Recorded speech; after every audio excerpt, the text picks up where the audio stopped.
And I do believe that I saw, as we're in these big windows here that we'll show you someday down in Waybosset, that I saw that my third guest here is in studio to talk about RIPTA, as I see a RIPTA bus go down the street. And fares for the elderly and disabled. There's going to be a rally tomorrow. So, Sal, I appreciate your coming in today to talk with us about what's going on. Hi, how are you? Good, how are you? Pleasure meeting you. Well, I welcome you to the studio here. Here's our little camera here where all the magic happens. And I know that I do want to start, I want to talk politics with you, but I do want to start with RIPTA and again, the rally that's taking place tomorrow and the impact that charging fares to disabled passengers and elderly passengers who haven't been paying before and are paying now. Why this action? You know, what do you hope to let lawmakers know tomorrow? Well, to begin with, I have several lawmakers that are going to be at this rally. A couple that I can name off myself: Ramon Perez, John Lombardi is going to be there, as well as Michael Chippendale. Okay. I don't really want to call this a protest type of thing. I want to call it a rally to get positive solutions out of this. We need to go back to the way it was, because let's face it, a lot of these people are having issues, big issues. I've seen it. I've been to many of the soup kitchens around the cities, if that's what we want to call them. Their populations have gone down. I've talked to quite a few doctors' offices as well, and people aren't making their appointments, especially the elderly. So do you think we're now armed with this information? Folks knew that this could potentially happen when they said, well, we have to start charging. We just can't let folks ride for free. People knew this type of consequences would be occurring given this. Did you think it would happen at this scale? I thought it was going to be even worse than what it is, to be truthful with you. However, we're only talking 1% of RIPTA's profit margin here. 1%. 1%. Just 1%. I mean, does that make sense to anyone out there? 1%. So do you think that there is, as you said, you've got some legislators who are coming from the left and the right who are coming Well, that's how we're supposed to be, isn't it? We're supposed to bring everyone to the table to find solutions. Obviously, the ultimate goal to be able to provide these riders in need with the free fares that had enabled them to be able to go out and live their lives. Right. Now, my big thing, I'm not pointing fingers at anybody. It's ridiculous and ludicrous to blame people on this right now. What it is right now is we need to help our own people, our people most in need. And why are you sort of carrying the banner on this? How did you get to be Well, what a story on this one.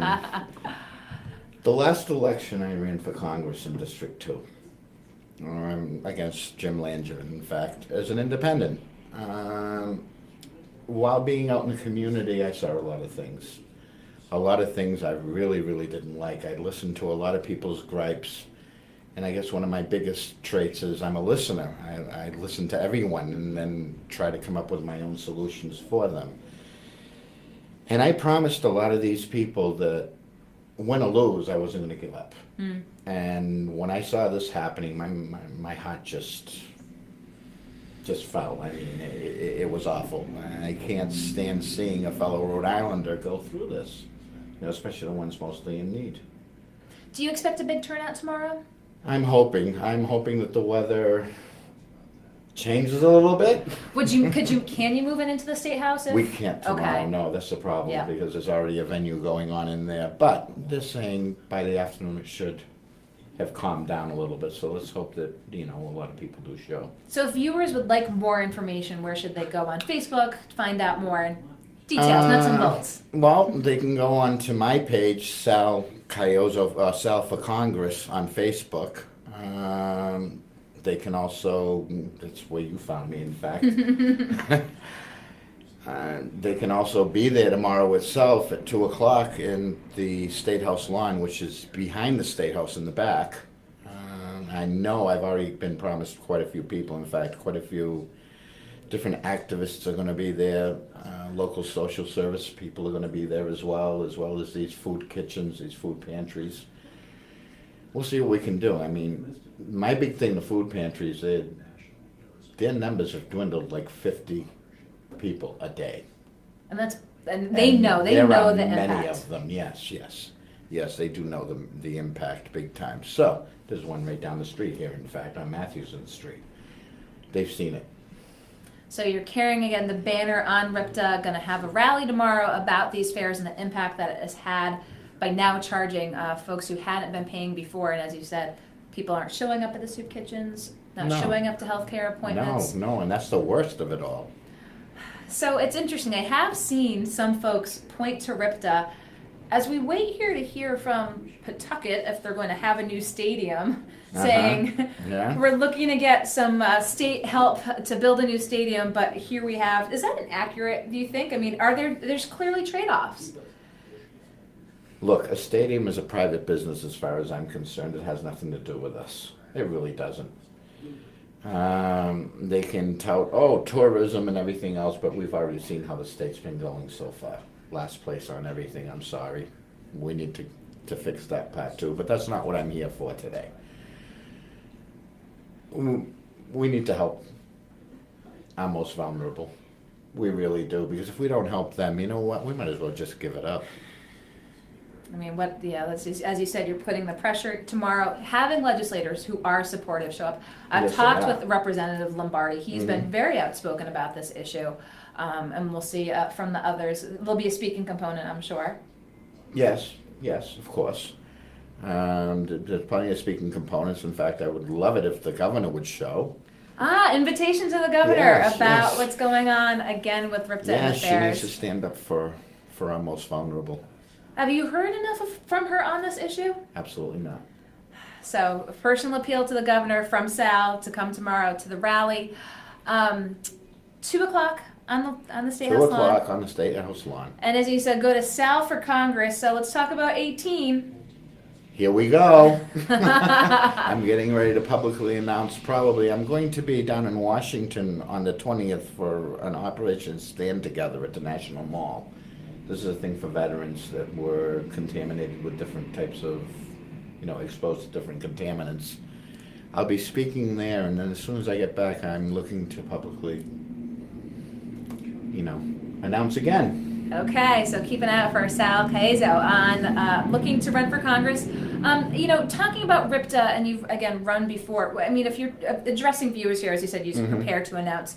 Talk to us a little bit about your platform, how you see your campaign and what you would look to achieve. My platform is quite simple. My saying was, and still is, and my logo as well, is Rhode Island first. We need to put Rhode Island back up at the top of the food chain, not at the bottom again. We need to take care of our own people, and if we can't do that from Washington, then we have problems. And going to bring again the pressure to the State House tomorrow about RIPTA and the impacts again of bringing the fares up to the elderly and the disabled who had not been paying before. So looking to get a big turnout, hopefully the weather will cooperate, and again, just wanting to come in here today and bring things to folks who are watching right now. Anything else you want to share with viewers, Sal? Not really. I just want everyone out there to be safe and hope to see a lot of you there tomorrow, and I'll be looking forward to serving you even further just as the years go through. I do have one final point I do want to ask you, because we've been following RIPTA here closely, looking at salaries, looking at overtime, looking at safety. One of the things that we had done a report on this week was the new safe turning announcement. Yeah. Makes me turn quite a few times, but anyway. What have you talk to people who ride the bus all the time. We've gotten so much feedback on it. What's your take? A lot of it's been negative. Yeah. It's been negative. It's made me jump sometimes too, but I understand it's a safety issue. I don't know. I just don't know. A $400,000 price tag. That's the other thing, yeah. Associated with it. And, we've heard from bus drivers who have provided input saying the speakers on their side, it's a distraction to them. Right. One of the bus drivers we spoke with, a union steward, said he thought it should be tied to the turn signal so that they can indicate to people sooner. And so if additional changes are made, wouldn't there probably is a price tag associated with that. Of course there is, and it'll be huge, really huge. But anyway, look, we know there's a problem in RIPTA. RIPTA, obviously, too, for a lot of people that don't know this, is a quasi-governmental agency. It's not state run Yes. completely. We also know, and again, I'm not finger pointing or anything, but just will make my assumptions, that 9.25 cents of every gallon of gasoline that people put in their tanks go to RIPTA. Think about that one. Wow. Think it's like almost $43 million a year. So I know you don't want to finger point, and it's such an overarching question as how does RIPTA serve the public better? I think they're a great agency. I think they're doing good. I just think they need to do their own cost cutting, and they should not be going after the vulnerable. Well, Seriously, and getting rid of some. They actually got rid of some of their routes. yes. I mean, I know one area in particular in Middletown, which wouldn't even be my district, but I have a lot of help. That, a lot of friends there as well. There's a nursing home there. Well, not really a nursing home, but housing for the elderly. Mm. They no longer have bus service going near there, and these people are stuck there.